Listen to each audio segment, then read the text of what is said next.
Buongiorno, le principali notizie. Condannato a 15 anni, Alfonso Tumbarello, il medico di Matteo Messina Denaro, aveva curato il boss durante la latitanza. Intanto le indagini sulla rete di complicità restano aperte. A Palermo maxi blitz antimafia, azzerati i nuovi vertici dei mandamenti Noce e Brancaccio, la droga venduta sui social. A Siracusa scoperto un drive-in della droga, concessioni rapide direttamente su strada, smantellate 2 piazze di spaccio, 11 gli arresti. I comuni siciliani chiedono alla Regione più risorse in finanziaria, ha presentato un documento che analizza i servizi sociali, le strade, tutti i progetti che gli enti locali non riescono a realizzare per mancanza di fondi. Coldiretti in piazza a Palermo per chiedere una gestione più efficiente dell'acqua, resta ancora emblematica la crisi idrica da Agrigento e Trapani nonostante le piogge di queste settimane. A Catania, strade sempre più colabrodo, esasperati automobilisti, ciclisti e tassisti alle prese con buche e avvallamenti del manto stradale. Calcio, il Catania verso la gara a Potenza, forte di punti, morale, bel gioco. Intanto Telecolor aumenta l'offerta con altre 3 gare dei rossazzurri da trasmettere in chiaro.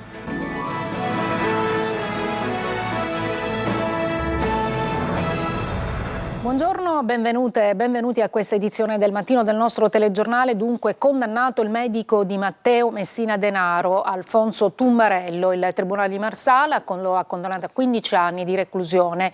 Il pubblico ministero aveva chiesto per lui 18 anni. Al momento sono 13 fiancheggiatori più vicini all'ormai defunto boss condannati, ma le indagini sulla rete di complicità che ha protetto per 30 anni il boss ancora sono aperte. Laura Spanò. Curò il latitante Matteo Messina Denaro. Il Tribunale di Marsala ha condannato a 15 anni di reclusione Alfonso Tumbarello, il medico di Campobello di Mazara, accusato di avere fornito falsi certificati e coperture sanitarie che avrebbero permesso a Matteo Messina Denaro di curarsi sotto falsa identità mentre era ricercato come capo di Cosa Nostra. Il PM Gianluca De Leo, al termine della sua requisitoria, aveva chiesto per Tumbarello 18 anni. Per l'accusa, Tumbarello avrebbe agevolato il boss nel suo percorso di cure oncologiche grazie alla complicità del geometra Andrea Bonafede, già condannato, che gli ha fornito il profilo sanitario consentendo al latitante di accedere a visite, terapie e farmaci. Per garantirgli le cure mediche per il tumore al colon di cui il boss soffriva, Tumbarello ha firmato 95 ricette per i farmaci e 42 analisi per un totale di 137 prescrizioni. I certificati medici erano a nome di Bonafede Andrea. Per il PM il medico però sapeva in realtà perfettamente che le prescrizioni erano per il boss. La condanna conferma l'impianto accusatorio della procura. Ora si attendono le motivazioni della sentenza che verranno depositate entro i canonici 90 giorni e che spiegheranno nel dettaglio gli elementi che hanno portato alla quantificazione della pena. La vicenda giudiziaria però non si chiude. Ci sono altre posizioni, altri procedimenti, altri filoni investigativi aperti ed ancora si continua a indagare per delineare la rete di complicità che ha protetto per 30 anni Matteo Messina Denaro. Con Tumbarello salgono a 13 fiancheggiatori condannati, ma nel registro degli indagati rimangono ancora alcuni medici e non solo. Droga e mafia, 50 gli arresti di ieri a Palermo, azzerati i mandamenti di Brancaccio e della Noce. La droga arrivava dalla Campania e veniva venduta online anche su Telegram. Orazio Longo. La droga arrivava dalla Campania portando nelle piazze delle province di Palermo, Catania e Trapani grosse quantità di cocaina e hashish e riempiendo le casse dei mandamenti mafiosi. A Palermo una maxi operazione della squadra mobile del commissariato di Brancaccio e del Sisco, coordinati dalla DDA, ha portato all'esecuzione di 50 misure cautelari. Con 4 diverse inchieste è stato dato un duro colpo ai clan di Brancaccio e della Noce, accuse a vario titolo dall'associazione mafiosa all'estorsione, dall'intestazione fittizia di beni all'associazione finalizzata al traffico di sostanze stupefacenti. Per 19 indagati il GIP ha disposto la custodia cautelare in carcere, per altri 6 gli arresti domiciliari, mentre per 25 è stato emesso un provvedimento di fermo. Sequestrati 2,5 quintali di hashish e 4 kg di cocaina. Secondo il procuratore Maurizio Lucia, i mandamenti mafiosi hanno come obiettivo quello di accumulare ricchezza, facendo ricorso al mercato degli stupefacenti. Al di là della repressione penale che noi, forze di polizia, possiamo esercitare, il problema è offrire alternative serie di vita a una grande parte della popolazione giovane di questa città.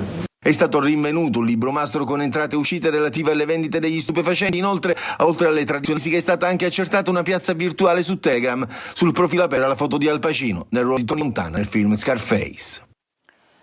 E non va bene nel siracusano, perché un vero e proprio drive-in della droga con cessioni rapide direttamente su strada è stato scoperto appunto a Siracusa, smantellate 2 piazze di spaccio, 11 gli arresti. Al vertice del gruppo un criminale, un 52enne già in carcere per associazione mafiosa. Desiree Ferlito. Un sistema criminale strutturato, con a capo un vertice già in carcere per associazione mafiosa e un'intera fetta della città trasformata in mercato della droga a cielo aperto. In un quartiere vicino alla stazione ferroviaria di Siracusa era stato allestito un vero e proprio drive-in dello spaccio, con cessioni rapide e continue dalla strada. 11 gli arresti tra Siracusa, Catania, Floridia e Canicattì Bagni, 2 le piazze di spaccio smantellate. Il gruppo criminale riconducibile al clan Santa Panagia avrebbe progressivamente monopolizzato il traffico di sostanze stupefacenti nel siracusano. Nel corso dell'attività investigativa sono stati arrestati in flagranza 4 soggetti, sequestrati 6 kg di cocaina, armi da fuoco detenute illegalmente e 153.000 euro in contanti.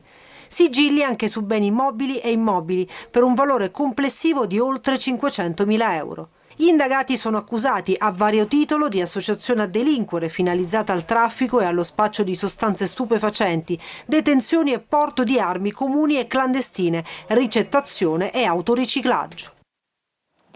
I comuni siciliani chiedono più risorse finanziarie alla Regione. Lo hanno fatto presentando un documento che analizza la situazione dei servizi sociali, dei rifiuti, delle strade e di tutti i progetti che gli enti locali non riescono a gestire per mancanza di fondi. Manlio Viola.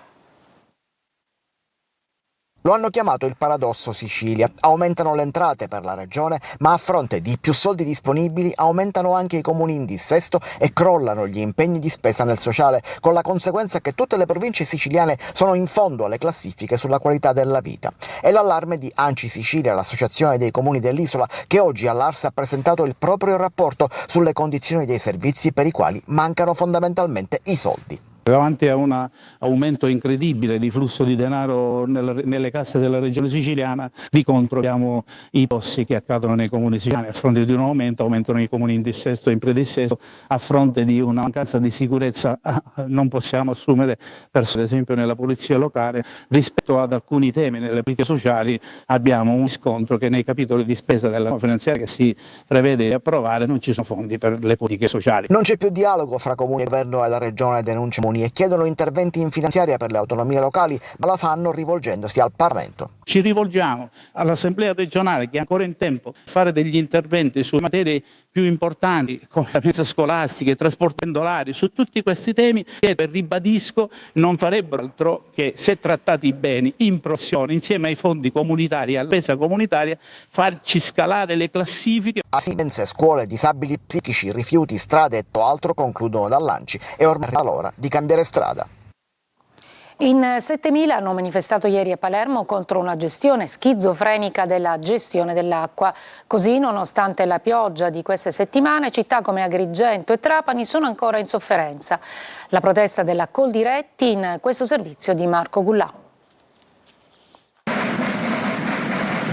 Agricoltori e produttori della Coldiretti hanno sfilato questa mattina per le vie centrali di Palermo per dire basta ad una gestione dell'acqua schizofrenica. Non è possibile avere ancora dighe che disperdono acqua in mare, reti colabrodo, sistemi di distribuzione arcaici che nulla hanno a che vedere con un'agricoltura moderna, dicono i manifestanti, in tutto circa 7.000. Ma là soprattutto vedere acqua sfasata dalle nostre invasi che permette di distribuire l'acqua anche nel periodo in maniera tale da avere un sufficiente idrico nel periodo estivo. Problema in Agrigento e Trapani anche a causa di una via asfissiante. Ti propone per fronte all'emergenza una strategia organica, un progetto regionale per la realizzazione di sistemi di pompaggio, riutilizzo di acque depurate e raccolta della pioggia. Parliamo sempre di emergenza, ci siamo un poco scocciati, dobbiamo cominciare a pensare in maniera funzionale a risolvere il problema dell'acqua.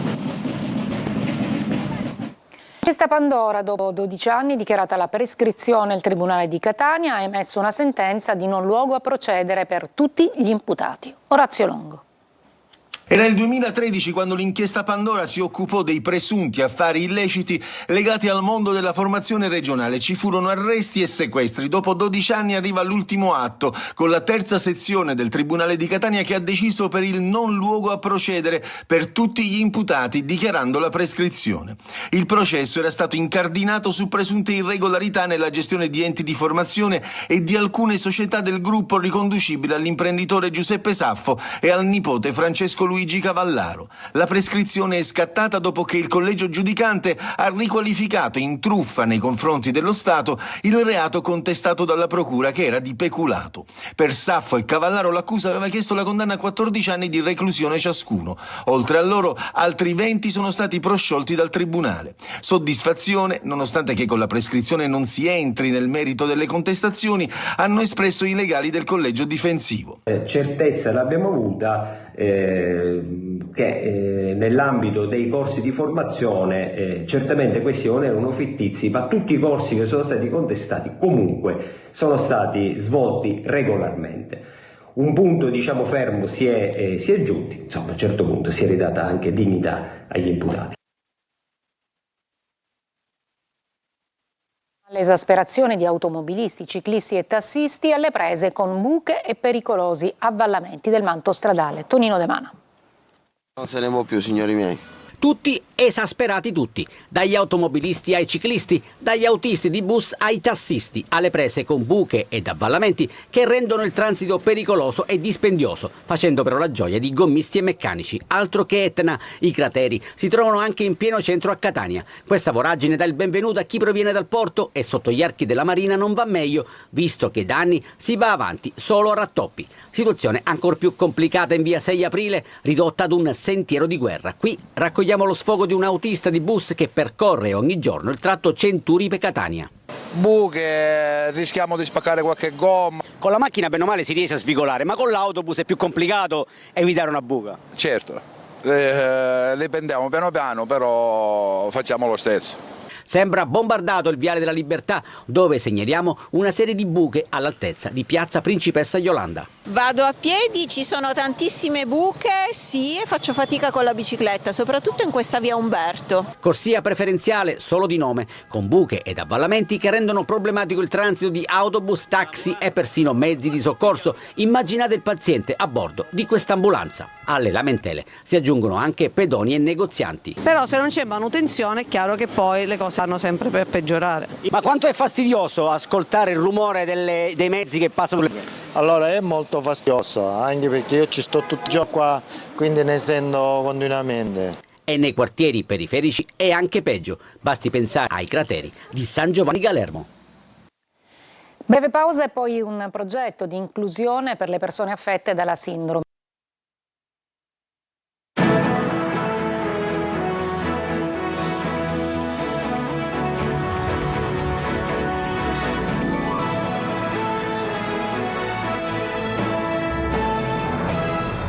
Buongiorno e benvenuti a questa edizione del nostro telegiornale. Vediamo subito i titoli. Il Sicilia Express raddoppia, nuove date per il secondo treno voluto dalla Regione per riportare a casa i fuorisede. I posti salgono a 1100. Droga venduta sui social e consegnata a domicilio. Il blitz alla Noce di Palermo ricostruisce le vie dello spaccio. Intanto si diffonde il wax, il miele dello sballo, con effetti devastanti. Condannato a 15 anni Alfonso Tumbarello, il medico di Matteo Messina Denaro aveva curato il boss durante la latitanza. 40 anni con Graziella Campagna, uccisa dalla mafia in provincia di Messina, dedicato un murale alla 17enne. In bianchino di Pedara, nel Catanese, molesta la cliente durante i lavori di tinteggiatura. Denunciato andrà a processo per violenza sessuale. La cucina italiana è patrimonio dell'UNESCO, un riconoscimento che mette tutti d'accordo. Anche la Sicilia fa la sua parte con i piatti della tradizione. Calcio, Pieraccini e Donnarumma in gruppo, recuperi importanti in casa Catania per la trasferta di Potenza. Contro i lucani Toscano ritrova anche Di Tacchio che ha scontato la squalifica. Sempre per il calcio, vigilia di campionato per il Palermo che domani sera al Barbera affronterà la Sampdoria, squadra che vince non si cambia.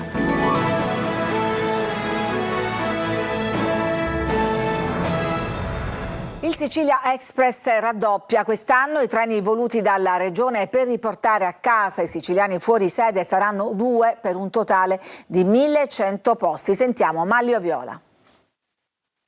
1.100 posti per tornare in Sicilia con un viaggio a prezzo basso che rappresenta più un'esperienza già di vacanza. Torna il treno delle feste da e per l'isola, corse raddoppiate quest'anno per il Sicilia Express, il convoglio voluto dalla Regione che consente di raggiungere l'isola durante le festività. Aumenta il numero di corse per rispondere alla crescente richiesta di viaggiatori siciliani residenti al nord.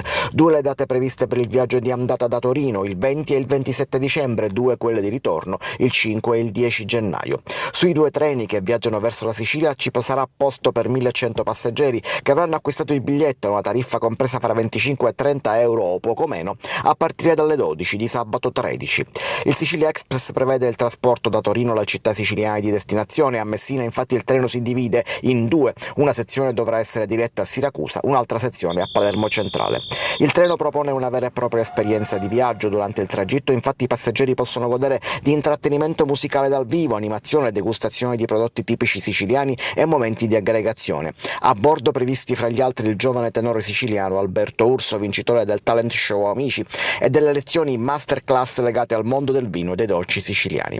Il Sicilia Express non risolve certo il problema del caro voli, con prezzi dei biglietti lievitati anche del 900% quest'anno rispetto a una normale giornata feriale, ma offre un'alternativa di viaggio sia pure a un numero limitato di persone. E siamo adesso alla cronaca. Estorsioni e droga continuano ad essere i canali economici principali della mafia. La conferma è arrivata dall'operazione di ieri a Palermo. In quartieri come Brancaccio e Sperone si spaccia H24 e le consegne avvengono anche a domicilio. Marco Gullà. Il pizzo per controllare il territorio e dare un sostegno alle famiglie dei carcerati, la droga invece come principale canale finanziario. Lo spaccato che emerge dall'operazione di ieri a Palermo consegna una Cosa Nostra che cambia abito, ma non le sue radici. Lo spaccio di droga avviene adesso anche tramite Telegram, ordinazioni online di cocaina, hashish e crack, consegna a domicilio, anche a casa.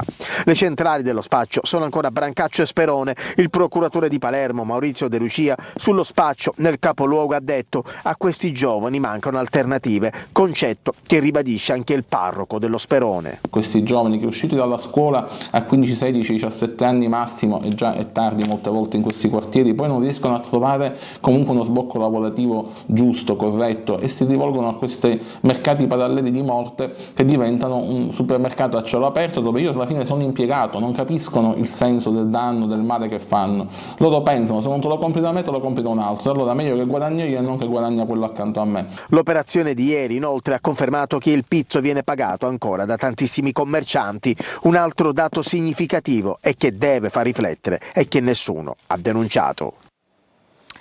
Fra la droga venduta nelle piazze di spaccio c'è anche il wax, detto il miele dello sballo, 100 euro al grammo, effetti devastanti. Roberta Lunghi. Il miele dello sballo, la chiamano così nelle piazze di spaccio, una sostanza giallastra, appiccicosa, capace di sprigionare effetti assai dannosi. È il Vax, la nuova droga sintetica che negli ultimi mesi ha invaso la Sicilia. Parliamo di un estratto ad alto concentrato di THC, un estratto di cannabis che, detto in modo semplice, ha un tale elevato contenuto di THC, si arriva dal 70 all'80%, per capirci siamo 5 volte, 6 volte più alti dell'olio di hashish. Da febbraio 2024, quando i carabinieri di Catania hanno messo le mani su 100 grammi di questa resina altamente concentrata, è stata un'escalation tra operazioni di polizia, guardia di finanza, carabinieri, tra Catania, Trapani e altre province. Sono state sequestrate dosi spesso nascoste in bustine termosaldate, barattolini e piccoli contenitori difficili da individuare. La sostanza è ricercatissima. La diffusione del Vax è legata anche a una nuova tecnica di consumo che si chiama dubbing, in cui si riscalda questo concentrato su una superficie metallica molto calda e poi si inala il vapore attraverso pipe speciali o vaporizzatori, cioè in alternativa al fumo. Una fumata può costare fino a 100 euro al grammo, devastanti gli effetti. Ci sono dei rischi di effetti tossici non solo sul polmone, ma ovviamente sul sistema nervoso centrale, con effetti psicotropi anche ancora sconosciuti, cioè non solo i sintomi psicotici, ma questo è il problema della tossicità cognitiva, del danno cognitivo permanente. I sequestri aumentano e il VAX diventa il nuovo fronte, forse il più insidioso nella lotta contro le droghe sintetiche in Sicilia. Condannato a 15 anni, pena ridotta, il medico di Matteo Messina Denaro, Tumbarello, lo curò durante la latitanza. Laura Spanò. Curò il latitante Matteo Messina Denaro. Il Tribunale di Marsala ha condannato a 15 anni di reclusione Alfonso Tumbarello, il medico di Campobello di Mazzara, accusato di avere fornito falsi certificati e coperture sanitarie che avrebbero permesso a Matteo Messina Denaro di farsi sotto falsa identità mentre era ricercato di Cosa Nostra. Il PM Luca De Leo, al termine della sua requisitoria, aveva chiesto per Tumbarello 18 anni. Per l'accusa, Tumbarello avrebbe volato il boss nel suo percorso di cure oncologiche grazie alla complicità del geometra Andrea Bonafede, già condannato, che gli ha fornito il profilo sanitario consentendo al latitante di accedere a visite, terapie e farmaci. Per garantirgli le cure mediche per il tumore al colon di cui il boss soffriva, Tumbarello ha firmato 95 ricette per i farmaci e 42 analisi per un totale di 137 prescrizioni. I certificati medici erano a nome di Bonafede Andrea. Per il PM il medico però sapeva in realtà perfettamente che le prescrizioni per il boss. La condanna conferma l'impianto accusatorio della procura. Ora si attendono le motivazioni della sentenza, che verranno depositate entro i canonici 50 giorni e che spiegheranno nel dettaglio gli elementi alla quantificazione della vicenda giudiziaria, però non chiude. Ci sono altre posizioni, altri procedimenti, altri filoni investigativi aperti ed ancora si continua a indagare per delineare la rete di complicità che ha protetto per 30 anni Matteo Messina Denaro. Con Tumbarello salgono a 13 fiancheggiatori condannati, ma nel registro degli indagati rimangono ancora alcuni medici e non solo. 40 anni fa l'uccisione di Graziella Campagna, 17 anni, vittima innocente della mafia. Francesco Triolo.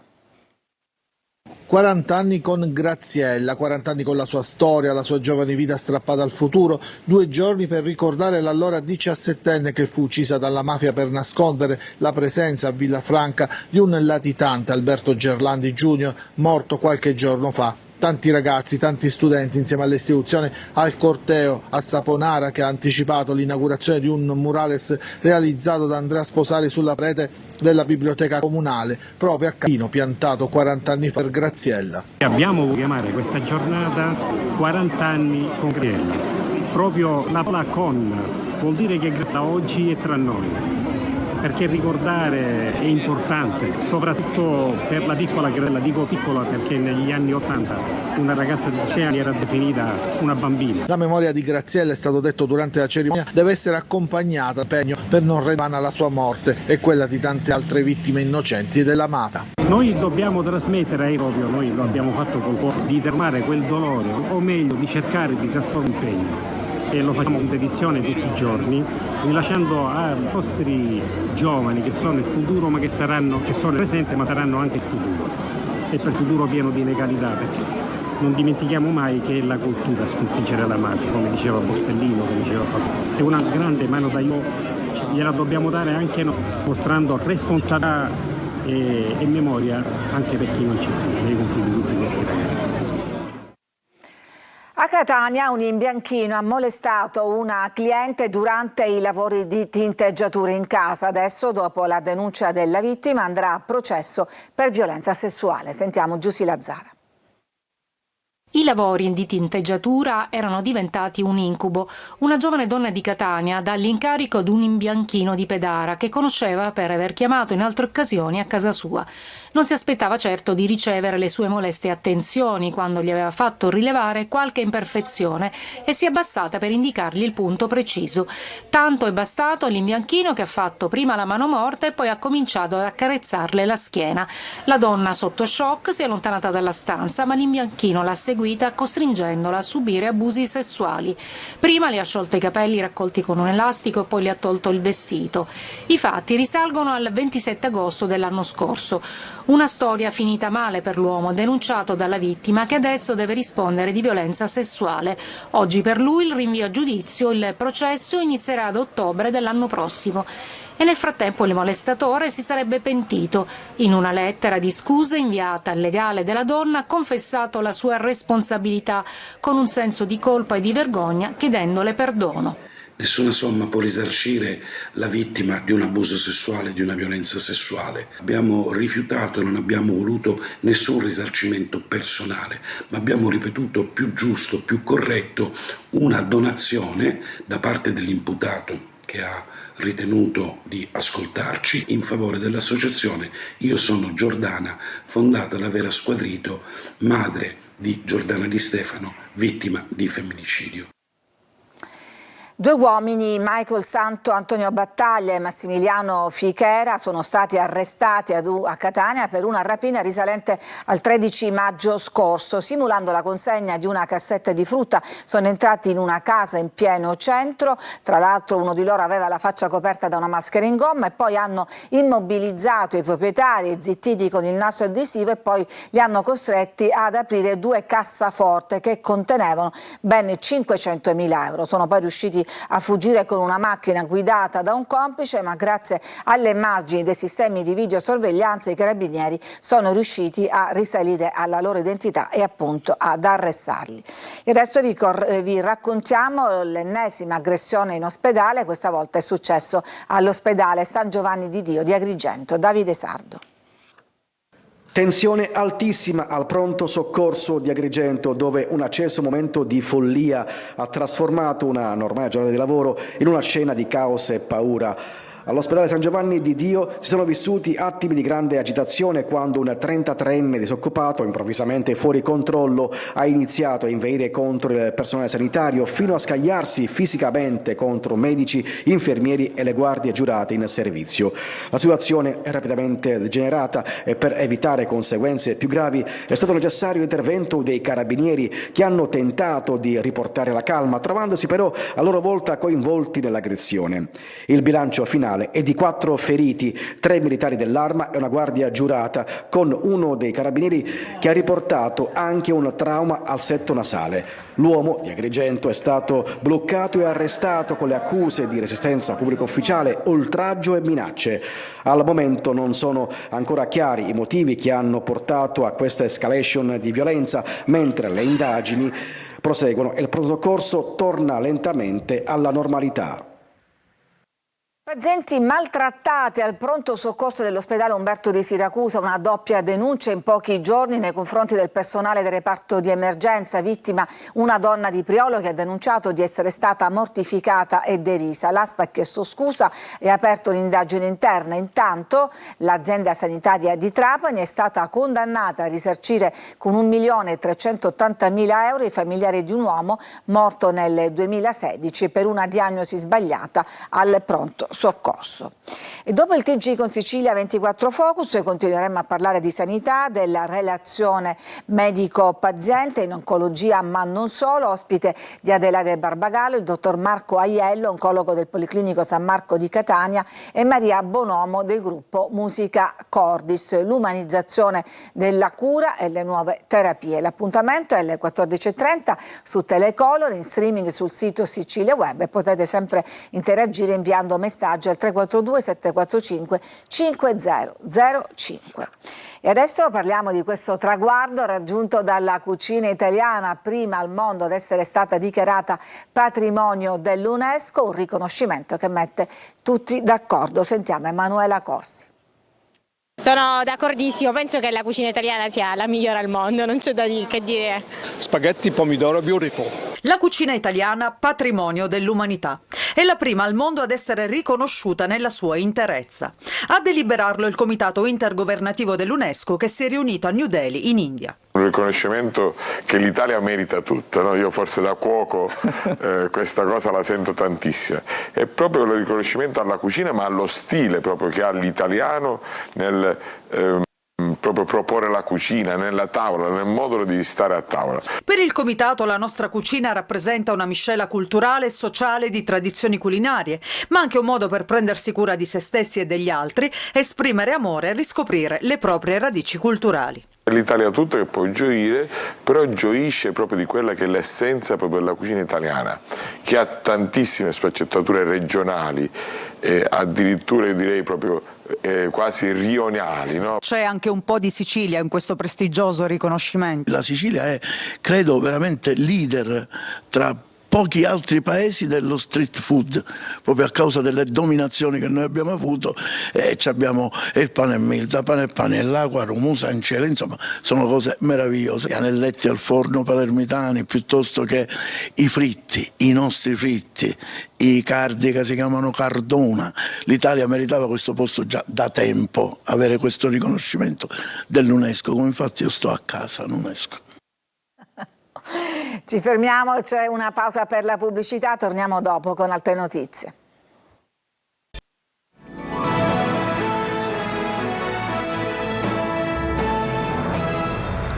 Siamo al calcio e il Catania in vista di Potenza recupera giocatori importanti, ci dice tutto Marco Carli.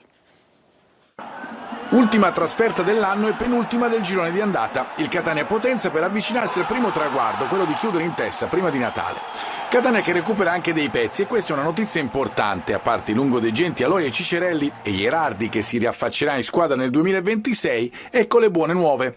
Come avevamo detto già dopo l'infortunio occorso con il Picerno, Donnarumma avrebbe lavorato per recuperare per Potenza. Le notizie in tal senso sono positive, l'esterno ce la fa, così come Pieraccini in gruppo dopo aver saltato le ultime 3 gare di campionato, impiego eventualmente part-time per loro. E poi c'è Di Tacchio che rientra dalla squalifica, anche se la coppia Corbari-Quairi con il Crotone ha fatto bene e potrebbe essere confermata.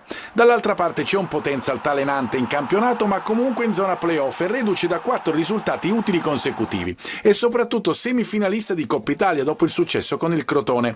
3-1 il risultato finale con la rete di Bruschi su rigore. Lo stesso Bruschi favorisce il 2-0 con un cross preciso da destra su cui Maisto mette in rete. Poi, dopo il gol di Murano che accorcia, Selle richiude il conto con una bella conclusione. I lucani però hanno perso Camigliano e soprattutto Schimmenti che vanno ad aggiungersi a Dauria, Anatriello, Castorani ed Erradi. L'allenatore De Giorgio avrà poca scelta nel 4-3-3 da opporre alla capolista che guarda in casa sua per continuare a correre. E domani al Barbera arriva la Sampdoria, sentiamo Marco Gullà. L'infermeria si è ormai svuotata, Gyasi è l'ultimo ad essere recuperato e sarà convocato per la partita di domani al Barbera contro la Sampdoria. La sua assenza è pesata perché è un giocatore duttile capace di dare velocità sulle fasce, anche se il suo impatto offensivo è ancora da costruire.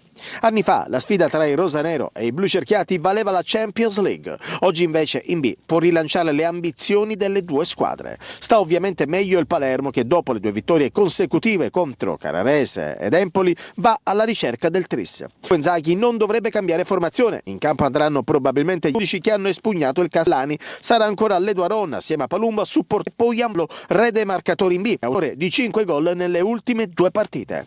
A centrocampo sulle corsie agiranno Pierozzi a destra e Augello a sinistra. Al campo dovrebbero essere confermati e Ranocchia. Gomez in ripresa dopo l'infortunio alla spalla è pronto a entrare a gara in coda per aumentare progressivamente il punteggio. Nella Sampdoria pericolo numero 1 si chiama Coda, domani era rischio d'inizio alle 20:30. È tutto per questa edizione, vi lascio adesso al Focus condotto da Adelaide Barbagallo, grazie per averci seguito e a tutti un buon pomeriggio.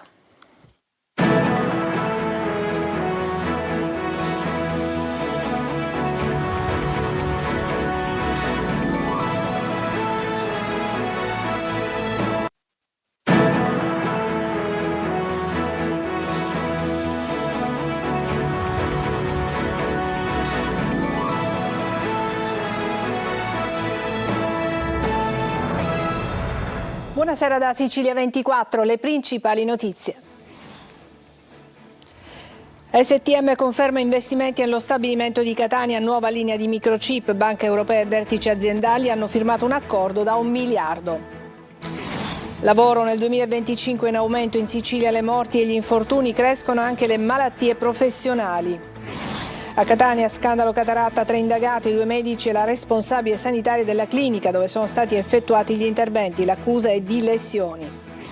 Caro voli, ritorna il treno delle feste, il Sicilia Express raddoppia, nuove date per il secondo treno voluto dalla Regione per riportare a casa i fuorisede, i posti salgono a 1100.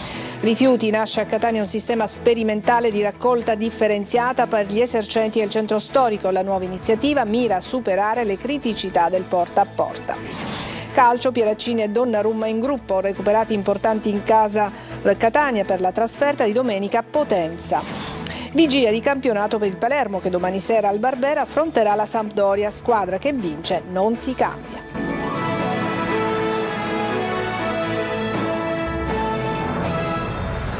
Bentrovati, in apertura parliamo di lavoro e di investimenti. C'è stato un importante incontro per il futuro industriale della città nel tavolo al Ministero dove la STM ha ribadito investimenti, nessun taglio al personale. Il Ministro D'Urso ribadisce l'importanza del sito nel contesto di competitività in Europa. Ma per il sindacato UGL il piano è con luci e ombre. Roberta Lunghi. Un risultato concreto per il futuro industriale di Catania. La ST Microelectronics, al tavolo convocato al Ministero delle Imprese e del Made in Italy, presenti il sindaco di Catania, i rappresentanti della regione siciliana, i vertici aziendali e le organizzazioni sindacali, ha confermato gli investimenti, nessun taglio al personale e un aumento dell'occupazione nei prossimi anni.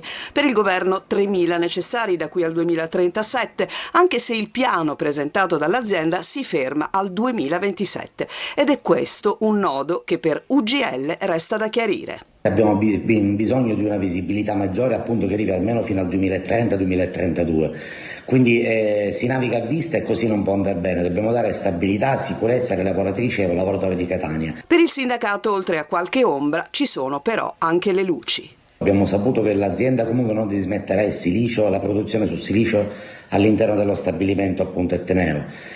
Tra l'altro la questione delle acque, che era importante sull'approvvigionamento delle acque per poter portare avanti l'investimento del site nuovo, diciamo ormai è cosa fatta. Arrivata anche la spinta decisiva della Banca Europea per gli investimenti con i primi 500 milioni di euro destinati al polo dei semiconduttori, parte di un più ampio investimento da 1 miliardo. Il ministro Urso parla di svolta per la competitività nazionale ed europea. Il sito STM di Catania, aggiunge, è un asset strategico per l'Italia e per l'Europa.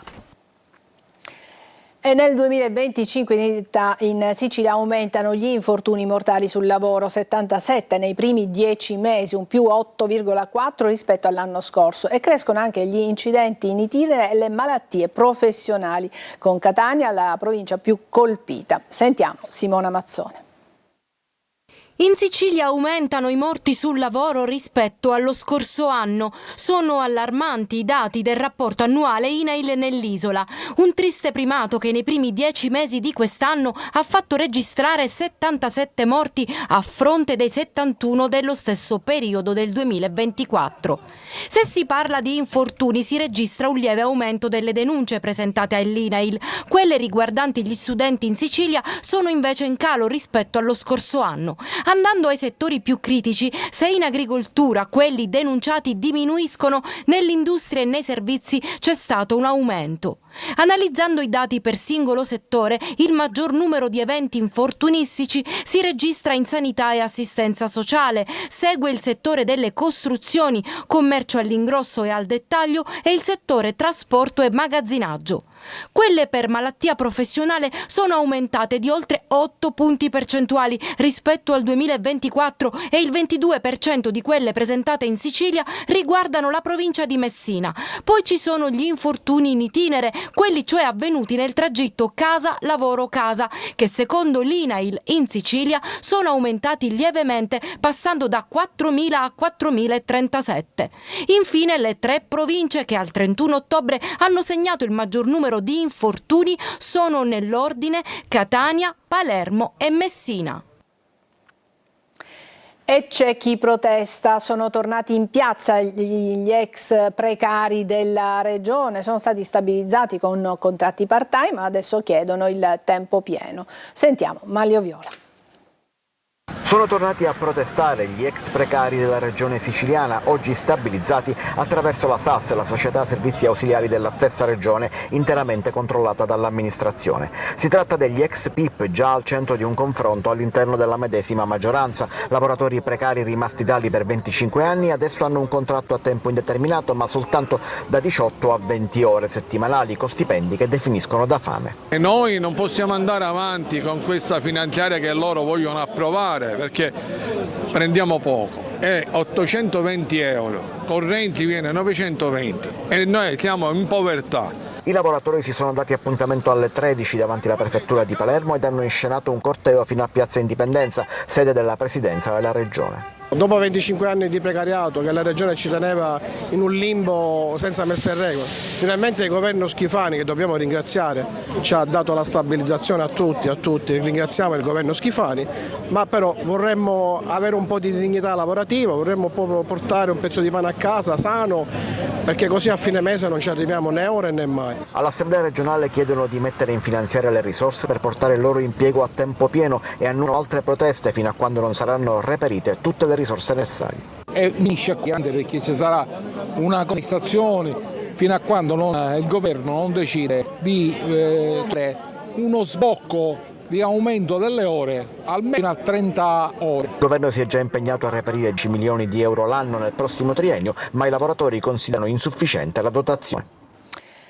E ci sono 3 indagati a Catania nell'inchiesta sulle operazioni di cataratta. Dopo aver subito un intervento agli occhi in una struttura sanitaria del capoluogo etneo, alcuni pazienti avevano accusato sintomi di una grave infezione batterica. Sul registro degli indagati sono stati iscritti 2 medici e la responsabile sanitaria della clinica. L'accusa è di lesioni.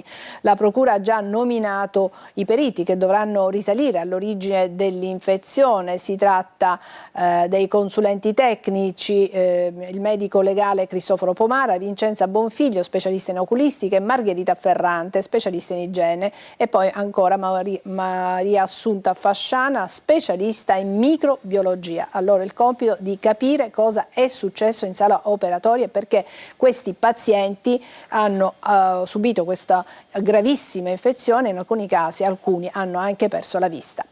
Un ciclista di 65 anni, Salvatore Liuzzo, originario di Termini Imerese ma residente a Trabia, a Palermo, è morto investito da un'auto nella zona di Altavilla Milice. In base ai primi accertamenti l'automobilista non sarebbe riuscito a evitare il ciclista, che stava effettuando una manovra nonostante un tentativo di frenata che sarebbe visibile sull'asfalto.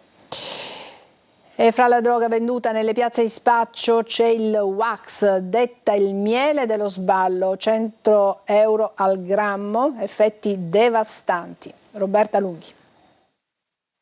Il miele dello sballo, la chiamano così nelle piazze di spaccio, una sostanza giallastra, appiccicosa, capace di sprigionare effetti assai dannosi. È il wax, la nuova droga sintetica che negli ultimi mesi ha invaso la Sicilia. Parliamo di un estratto ad alto concentrato di THC, un estratto di cannabis che, detto in modo semplice, ha un tale elevato contenuto di THC, si arriva dal 70 all'80%, per capirci siamo 5 volte, 6 volte più alti dell'olio di hashish. Da febbraio 2024, quando i carabinieri di Catania hanno messo le mani su 100 grammi di questa resina altamente concentrata, è stata un'escalation tra operazioni di polizia, guardia di finanza, carabinieri, tra Catania, Trapani e altre province. Sono state sequestrate dosi spesso nascoste in bustine termosaldate, barattolini e piccoli contenitori difficili da individuare. La sostanza è ricercatissima. La diffusione del wax è legata anche a una nuova tecnica di consumo che si chiama dubbing, in cui si riscalda questo concentrato su una superficie metallica molto calda e poi si inala il vapore attraverso pipe speciali o vaporizzatori, cioè in alternativa al fumo. Una fumata può costare fino a 100 euro al grammo, devastanti gli effetti. Ci sono dei rischi di effetti tossici non solo sul polmone, ma ovviamente sul sistema nervoso centrale, con effetti psicotropi anche ancora sconosciuti, cioè non solo i sintomi psicotici, ma questo è il problema della tossicità cognitiva, del danno cognitivo permanente. I sequestri aumentano e il wax diventa il nuovo fronte, forse il più insidioso, nella lotta contro le droghe sintetiche in Sicilia. A Catania, Michael Santo, Antonio Battaglia e Massimiliano Fichera sono stati arrestati dai carabinieri del comando provinciale per rapina aggravata. Secondo l'accusa sarebbero i banditi che il 13 maggio scorso, fingendo di dover consegnare delle cassette di frutta, hanno fatto irruzione in un'abitazione, sequestrando i presenti, che sono stati immobilizzati con del nastro adesivo per impedire loro di chiedere aiuto. Hanno svuotato 2 casseforti e rubato una refurtiva del valore stimato in circa 500.000 euro. Il Sicilia Express raddoppia quest'anno i treni voluti dalla regione per riportare a casa i siciliani durante le feste. Saranno 2 per un totale di 1.100 posti. Malio Viola. 1.100 posti per tornare in Sicilia con un viaggio a prezzo basso che rappresenta più un'esperienza già di vacanza.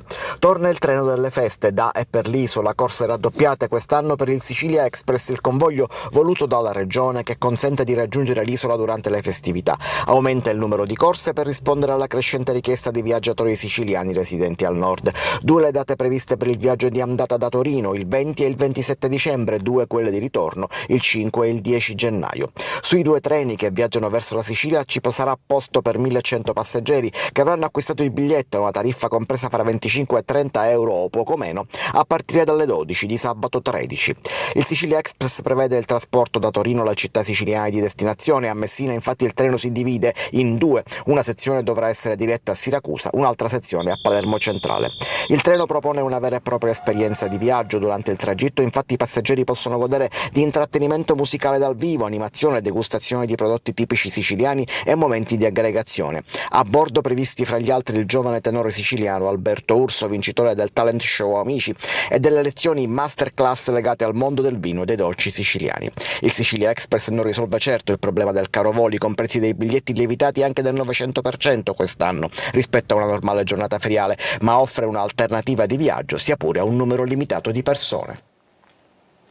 Parliamo di rifiuti, un sistema sperimentale di raccolta differenziata per gli esercenti al centro storico di Catania è la nuova iniziativa che mira a superare le criticità del porta a porta per gli esercizi commerciali, con alcune novità su modalità e giorni di conferimento. Simona Mazzone. Nasce nel cuore della città il nuovo sistema sperimentale di raccolta differenziata pensato per gli esercenti commerciali che operano tra Pescheria, Castello Orsino e Piazza Turiferro. Si chiama Carretta Carretta, la nuova modalità operativa già sperimentata con successo in altre grandi città, che mira a superare le criticità del servizio porta a porta rivolto alle attività non domestiche.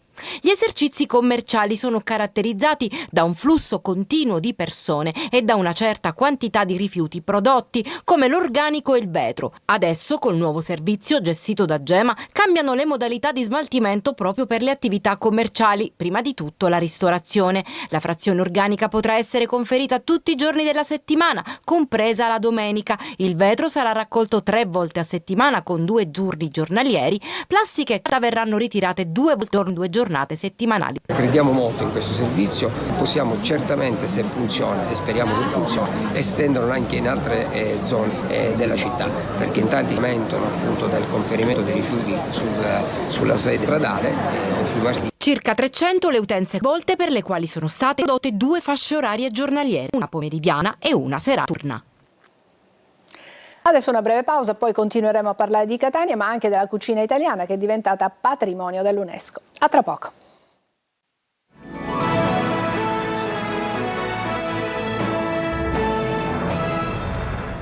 Adesso vi proponiamo e vi parliamo del caos che si registra nel centro storico di Catania, che purtroppo spesso diventa ostaggio dell'anarchia, con i mezzi di soccorso spesso bloccati nel traffico per il carico e scarico dei furgoni che non rispettano regole ed orari. Tonino De Mana.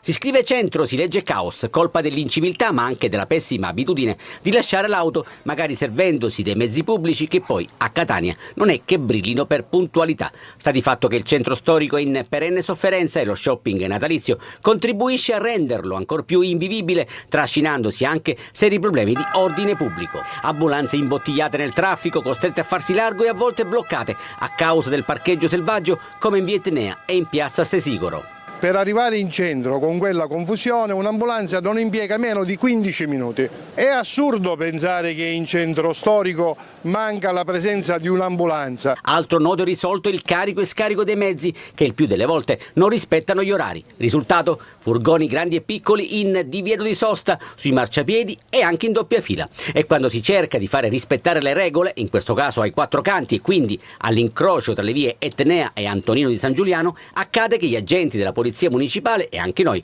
diventiamo improvvisamente bersaglio delle invettive dei piazzisti. Pure io sto lavorando, loro stanno lavorando e vai oltre. Ma tu con quale diritto mi dici che non posso? Diritto, chi sei? Nella fattispecie, con il furgone in divieto di sosta e fermata, alcuni autisti lamentavano la scarsa tolleranza dei vigili, a nostro avviso già ampiamente tolleranti. La cucina italiana patrimonio dell'UNESCO, un riconoscimento che mette d'accordo proprio tutti. Anche la Sicilia fa la sua parte con i piatti della tradizione, amati anche dai turisti stranieri. Emanuela Corsi. Sono d'accordissimo, penso che la cucina italiana sia la migliore al mondo, non c'è da che dire. Spaghetti, pomodoro, beautiful. La cucina italiana patrimonio dell'umanità. È la prima al mondo ad essere riconosciuta nella sua interezza. A deliberarlo il Comitato Intergovernativo dell'UNESCO che si è riunito a New Delhi in India. Un riconoscimento che l'Italia merita tutta, no? Io forse da cuoco questa cosa la sento tantissimo. È proprio il riconoscimento alla cucina, ma allo stile proprio che ha l'italiano nel proprio proporre la cucina nella tavola, nel modo di stare a tavola. Per il Comitato la nostra cucina rappresenta una miscela culturale e sociale di tradizioni culinarie, ma anche un modo per prendersi cura di se stessi e degli altri, esprimere amore e riscoprire le proprie radici culturali. L'Italia tutta che può gioire, però gioisce proprio di quella che è l'essenza proprio della cucina italiana, che ha tantissime sfaccettature regionali, addirittura io direi proprio quasi rionali. No? C'è anche un po' di Sicilia in questo prestigioso riconoscimento. La Sicilia è, credo, veramente leader tra pochi altri paesi dello street food, poi a causa delle dominazioni che noi abbiamo avuto, e il pane e milza, pane e panella, rumusa, ancelle, insomma sono cose meravigliose, gli anelletti al forno palermitani piuttosto che i fritti, i nostri fritti, cardi che si chiamano caruna. L'Italia meritava questo posto da tempo, avere questo riconoscimento dell'UNESCO, come infatti io sto all'UNESCO. Adesso una breve pausa e poi il calcio, parleremo dei prossimi impegni di Catania e Palermo.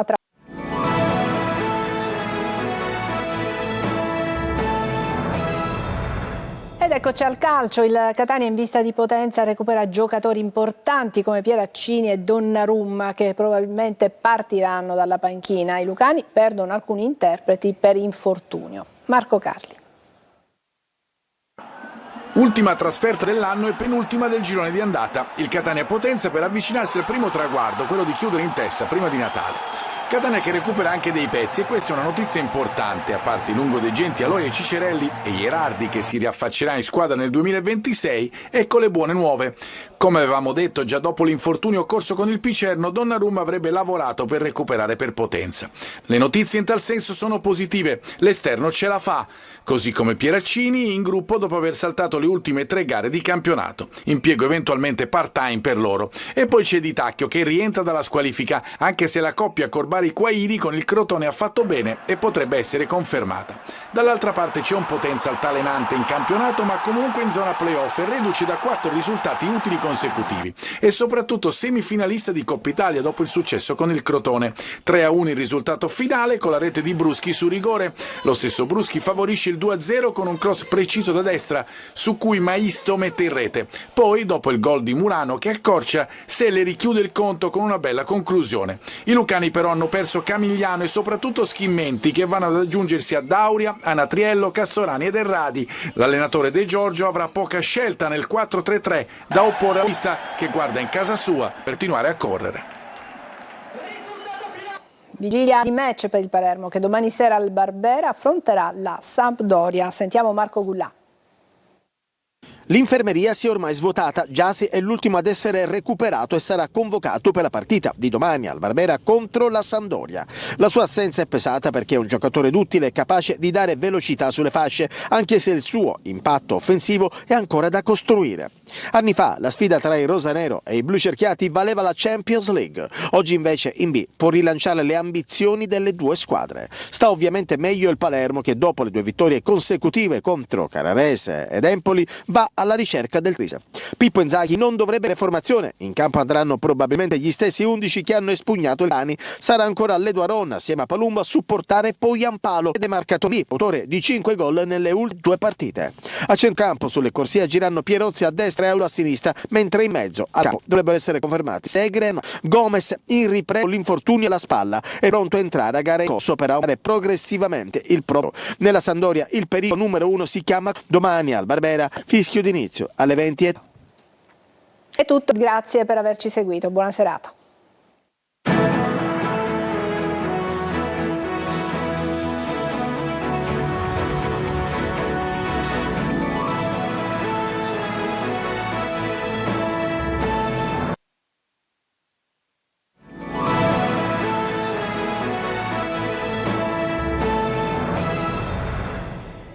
Il Sicilia Express raddoppia. Quest'anno i treni voluti dalla Regione per riportare a casa i siciliani durante il periodo delle feste saranno 2 per un totale di 1.100 posti. Manlio Viola. 1.100 posti per tornare in Sicilia con un viaggio a prezzo basso che rappresenta più un'esperienza già di vacanza.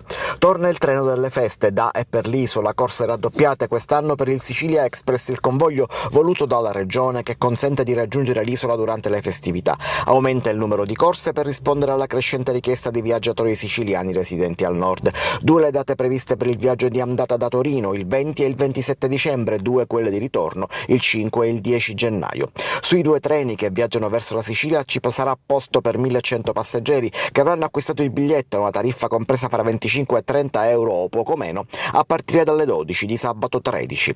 Il Sicilia Express prevede il trasporto da Torino alle città siciliane di destinazione. A Messina infatti il treno si divide in 2, una sezione dovrà essere diretta a Siracusa, un'altra sezione a Palermo Centrale. Il treno propone una vera e propria esperienza di viaggio. Durante il tragitto infatti i passeggeri possono godere di intrattenimento musicale dal vivo, animazione, degustazione di prodotti tipici siciliani e momenti di aggregazione. A bordo previsti fra gli altri il giovane tenore siciliano Alberto Urso, vincitore del talent show Amici, e delle lezioni masterclass legate al mondo del vino e dei dolci siciliani. Il Sicilia Express non risolve certo il problema del caro voli, con prezzi dei biglietti lievitati anche del 900% quest'anno rispetto a una normale giornata feriale, ma offre un'alternativa di viaggio sia pure a un numero limitato di persone. Un sistema sperimentale di raccolta differenziata dei rifiuti per gli esercenti del centro storico di Catania è la nuova iniziativa che mira a superare le criticità del porta a porta per i commercianti, con alcune novità su modalità e giorni di conferimento. Simona Mazzone. Nasce nel cuore della città il nuovo sistema sperimentale di raccolta differenziata pensato per gli esercenti commerciali che operano tra Pescheria, Castellorsino e Piazza Turiferro. Si chiama Carretta Carretta, la nuova modalità operativa già sperimentata con successo in altre grandi città, che mira a superare le criticità del servizio porta a porta rivolto alle attività non domestiche. Gli esercizi commerciali sono caratterizzati da un flusso continuo di persone e da una certa quantità di rifiuti prodotti, come l'organico e il vetro. Adesso, col nuovo servizio gestito da Gema, cambiano le modalità di smaltimento proprio per le attività commerciali, prima di tutto la ristorazione. La frazione organica potrà essere conferita tutti i giorni della settimana, compresa la domenica. Il vetro sarà raccolto 3 volte a settimana con 2 turni giornalieri. Plastica e carta verranno ritirate 2 volte al giorno in 2 giornate settimanali dedicate. Crediamo molto in questo servizio, che possiamo certamente, se funziona, e speriamo che funzioni, estenderlo anche in altre zone della città, perché in tanti si lamentano appunto del conferimento dei rifiuti sulla sede stradale o sui marciapiedi. Circa 300 le utenze coinvolte, per le quali sono state introdotte 2 fasce orarie giornaliere, una pomeridiana e una serale notturna.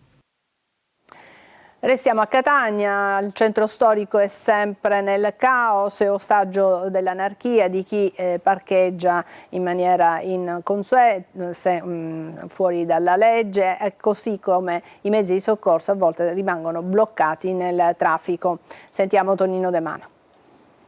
Si scrive centro, si legge caos, colpa dell'inciviltà ma anche della pessima abitudine di lasciare l'auto, magari servendosi dei mezzi pubblici che poi a Catania non è che brillino per puntualità. Sta di fatto che il centro storico è in perenne sofferenza e lo shopping natalizio contribuisce a renderlo ancor più invivibile, trascinandosi anche seri problemi di ordine pubblico. Ambulanze imbottigliate nel traffico, costrette a farsi largo e a volte bloccate a causa del parcheggio selvaggio, come in via Etnea e in piazza Sesigoro.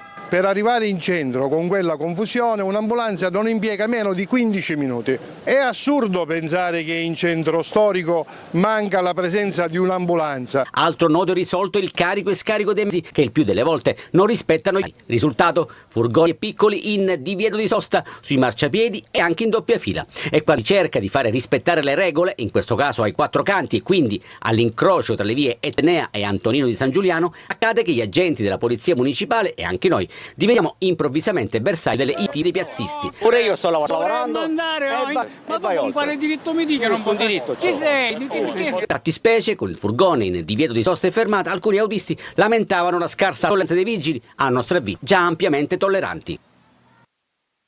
Parte domani a Catania Arte Ecclesie, un percorso turistico integrato con nuovi orari e servizi per pellegrini e visitatori che vogliono conoscere i tesori dell'arcidiocesi tra fede e cultura. Sentiamo Mazzone. Si chiama Arte Ecclesie Catania ed è un innovativo parco culturale con percorso turistico integrato che mira a valorizzare il patrimonio ecclesiastico della città, coniugando fede, arte e turismo.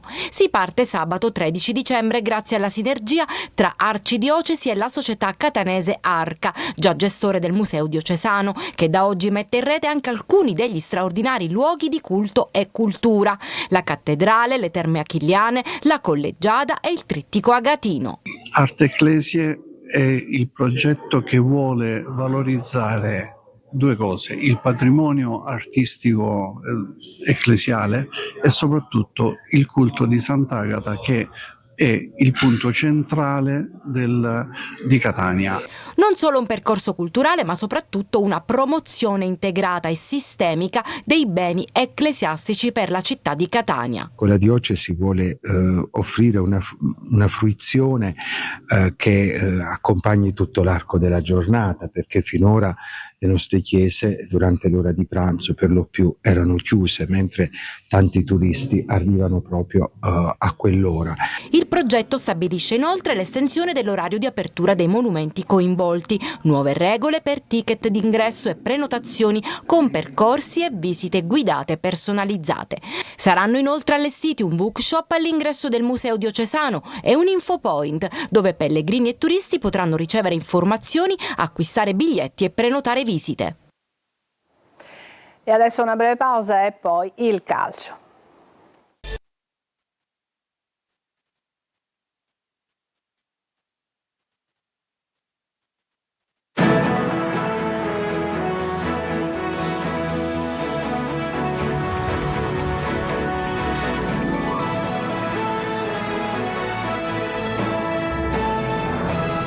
Buonasera da Sicilia, 24 questi titoli di oggi. A Palermo il lavoro al centro della manifestazione della CGIL per lo sciopero generale contro la manovra di governo. Sfilano in 15.000 lanciando un allarme: non arriviamo più a fine mese. La Sicilia terra di saccheggio di reperti archeologici, maxi operazione dei carabinieri tra Italia, Regno Unito e Germania, 45 le misure cautelari in provincia di Catania, la base logistica di una delle organizzazioni. Catania, scommesse online e criptovalute, sequestro milionario a Fabio Lanzafame, ex collaboratore di giustizia considerato vicino alle famiglie mafiose dei Santa Paola Ercolano e dei Cappello Boraccorsi. Siracusa, il pronto soccorso dell'Umberto I nella bufera. 2 pazienti hanno denunciato di essere stati maltrattati dal personale. L'ASP pronta a individuare responsabili e sanzionarli. Il mistero dei bronzi di Riace, una ricerca di 6 università con Catania in prima fila conferma l'ipotesi siciliana secondo cui le statue sarebbero state rubate al largo di Augusta in un'operazione di archeomafia. Nel pomeriggio a Siracusa la presentazione della pubblicazione. Calcio, primato da difendere per il Catania che domenica giocherà a Potenza. Toscano ritrova Di Tacchio dopo la squalifica e recupera Donnarumma e Pieraccini che potrebbero partire dalla panchina. Serie C, servono punti a Trapani e Siracusa domani in campo. I Granata ospitano il Cosenza, azzurri impegnati a Cava dei Tirreni.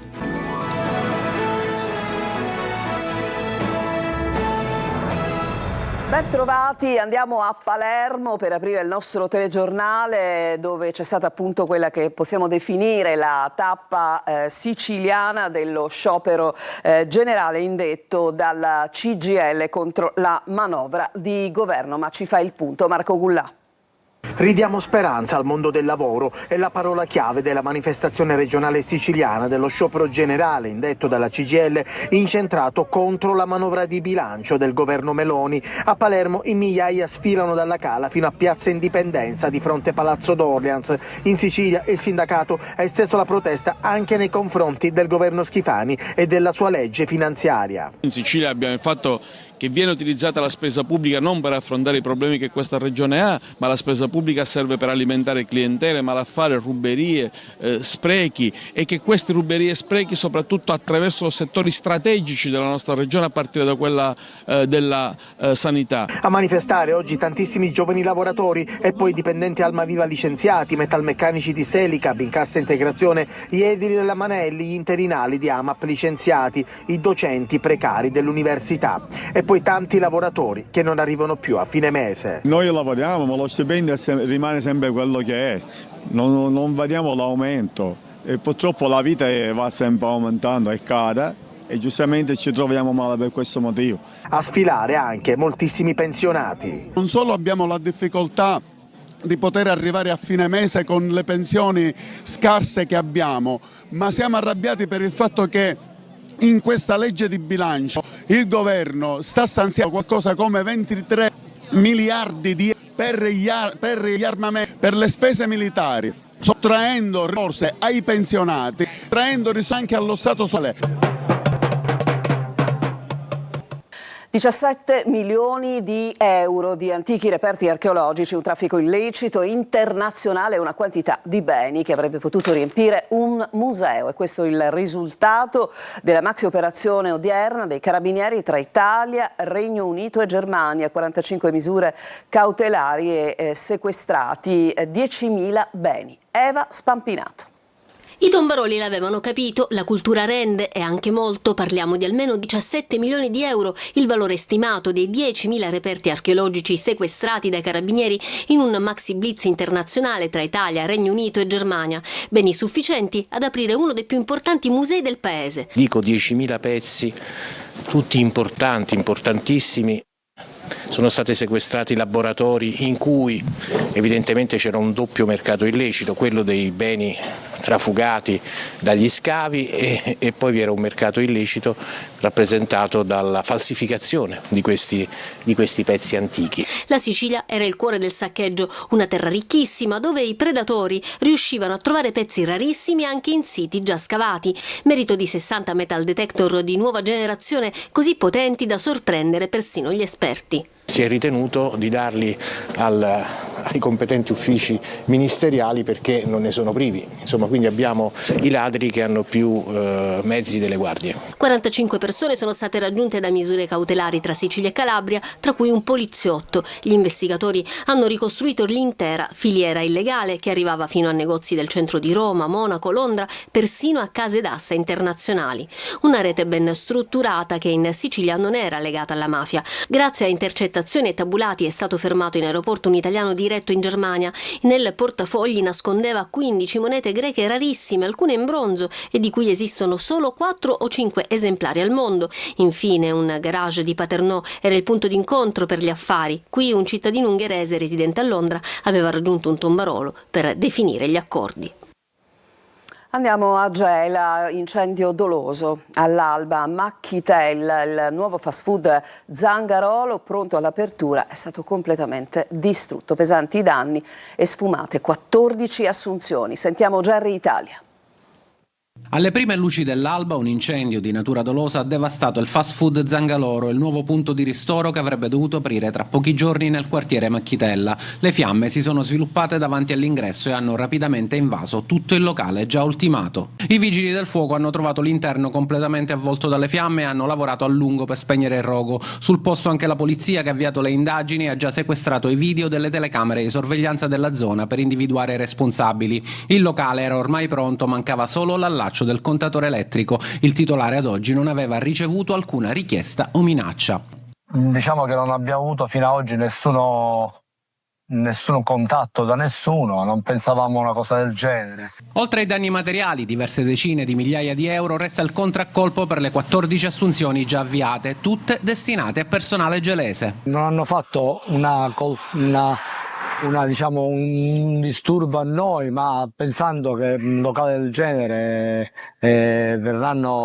dovrebbero venire dalle 12-15 persone a lavorare, insomma, della città di Gela. Perciò lo smacco l'hanno fatto alla città di Gela, non a noi. Ed è tanta la rabbia per il titolare che quando gli chiediamo se è pronto a riaprire il locale risponde così. Vediamo. Un progetto imprenditoriale cancellato prima ancora di partire. Le indagini sono tuttora in corso. Scommesse online, criptovalute, sequestro milionario oggi all'ex collaboratore di giustizia Fabio Lanzafame nell'operazione della Guardia di Finanza di Catania. Adelaide Barbagallo.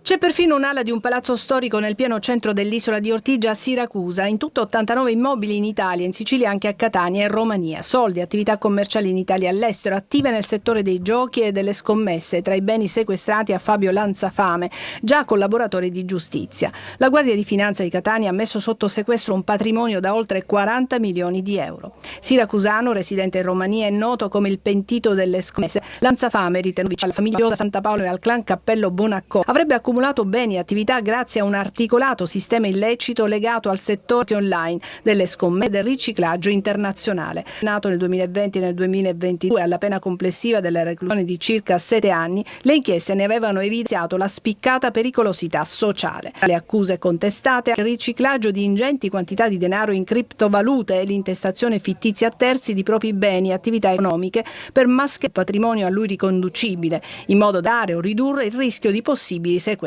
Le sentenze hanno inoltre richiamato il corso esterno di Lanzafame in entrambe le associazioni mafiose. Interessi avrebbe favorito agevolandole nell'apertura e nella gestione di scommesse e attività commerciali nelle province di Catania, Siracusa e in altre località del territorio italiano. L'operazione rappresenta uno dei più rilevanti degli ultimi anni al sistema mafioso delle clandestine.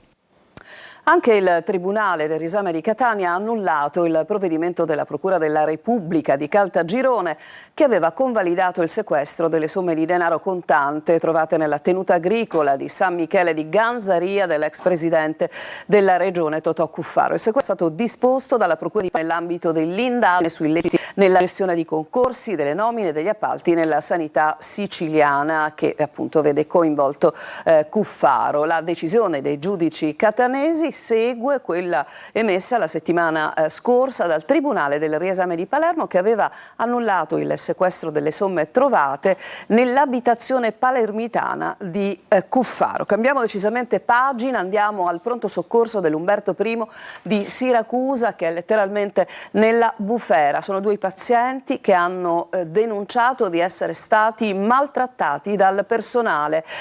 Un infermiere avrebbe detto a una donna che chiedeva del medico: il veterinario è andato via, l'ASP si è subito scusata e ha avviato una indagine interna. Ma sentiamo Francesco Aloi. Chiede di parlare con un medico e l'infermiere risponde che il veterinario è andato via. È accaduto all'Umberto I a Siracusa e a raccontarlo è la signora Maria, una paziente che si era presentata al pronto soccorso. Si è sentita umiliata, maltrattata, derisa anche per il suo peso di 147 kg. Nuda mentre le cambiavano il pannolone, ridendo le avrebbero detto che spettacolo. Scene gravissime e di ordinaria follia, con la donna che si è vista cambiare il catetere davanti a tutti, senza alcuna privacy. L'umanità e il rispetto che dovrebbero prevalere in un luogo del genere, del tutto latitanti. La struttura ospedaliera non va. Le attese sono lunghissime, dalle 9 che siamo qua. Fatti il conto, sono le 5:30, non so se hanno dato ancora soccorso. E uomini e donne sono tutti insieme? Sono tutti insieme, sì. Già qualche giorno fa era arrivata un'altra denuncia, questa volta da un uomo. Anche lui si era sentito trattato come un animale. Per questo il Codacons ha presentato un esposto in procura. Abbiamo peraltro chiesto una visita ispettiva al Ministero della Salute e contiamo nei prossimi giorni di incontrarci con i vertici dell'ASP. L'azienda sanitaria si era già scusata per il primo caso e lo fa anche adesso. Il commissario straordinario Chiara Serpieri ha subito avviato un'indagine interna, assicurando sanzioni.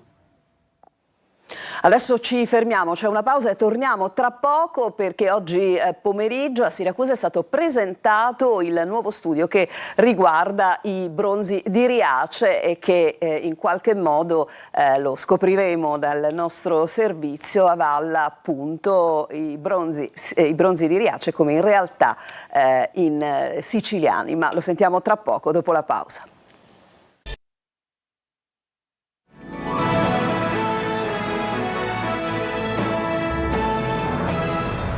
Siamo al calcio, Catania in campo domenica pomeriggio a Potenza. Sentiamo le ultime in questo servizio. C'è un primato da difendere, c'è da dare continuità alle 3 vittorie consecutive. Il Catania è pronto a mettere in valigia destinazione Potenza, voglia e determinazione, e sul pullman anche 3 rinforzi in più. Di Tacchio, Pieraccini e Donnarumma dovrebbero infatti far parte della lista dei convocati, e se il primo rientra dalla squalifica ed è pronto a riprendersi il posto da titolare in mezzo, gli altri 2 sono ancora a mezzo servizio, è vero, e dovrebbero partire dalla panchina. Ma intanto ci sono, così come pienamente recuperato Alessandro Raimo, già convocato in campo venerdì scorso. Insomma, l'infermeria inizia a svuotarsi e questa non può che essere una buona notizia per Toscano, ma non solo. È evidente che la trasferta di Potenza è considerata parecchio delicata. La squadra di De Giorgio è reduce dal 3-1 al Crotone in Coppa Italia Serie C, che è valso l'accesso in semifinale. Squadra quindi in salute, che non perde da 4 partite e ha vinto le ultime 2 al Viviani con Trapani e Casarano. In campo è probabile che vada la formazione vista contro il Crotone in Portadini, difesa a 3 con Allegretto, Di Gennaro e Celli. Tra gli esterni, a destra Casasole e a sinistra al momento conferme per Lunetta, mentre in mezzo al campo titolari, oltre a Capitan Di Tacchio, anche Quaini. Jimenez è d'ausilio sulla 3/4 alle spalle di Forte, con Caturano che spinge da dietro per un'occasione per ritrovare il gol, e non è detto che da ex l'area del Viviani non possa fargli bene. Sempre per la Serie C, domani in campo Trapani e Siracusa. Sentiamo Sergio Colosi. Incertezza e bisogno assoluto di punti accompagnano gli appuntamenti di Trapani e Siracusa, rispettivamente contro Cosenza e Cavese. Il futuro delle 2 siciliane è tutto da decifrare. Il Trapani, che rischia altri 8 punti di penalizzazione, da aspirante squadra per i play-off potrebbe ritrovarsi in fondo alla classifica, e da qui la disperata necessità di fare punti al provinciale contro un Cosenza a 5 lunghezze dalla vetta. Aronica spera di recuperare alcuni degli infortunati, in particolare Di Noi e Fischnaller, convocati per la scorsa gara di Salerno ma poi non inseriti nella lista. Ancora uno spareggio salvezza per il Siracusa, che gioca a Cava dei Tirreni contro la Cavese, con l'obiettivo minimo di non perdere per non aumentare il ritardo in classifica dai campani, già di 3 punti. Gli azzurri navigano tra zona retrocessione e play-out, con l'incertezza sul futuro prima di un mercato quanto mai necessario. Lo squalificato Turati, in tribuna a Cava insieme al vice Spinelli, dovrà fare a meno per lo stesso motivo di Bonacchi e Candiano, ma ritrova Puzzone e Molina. Ed è tutto, Sicilia 24 finisce qui, grazie per l'attenzione e buona serata.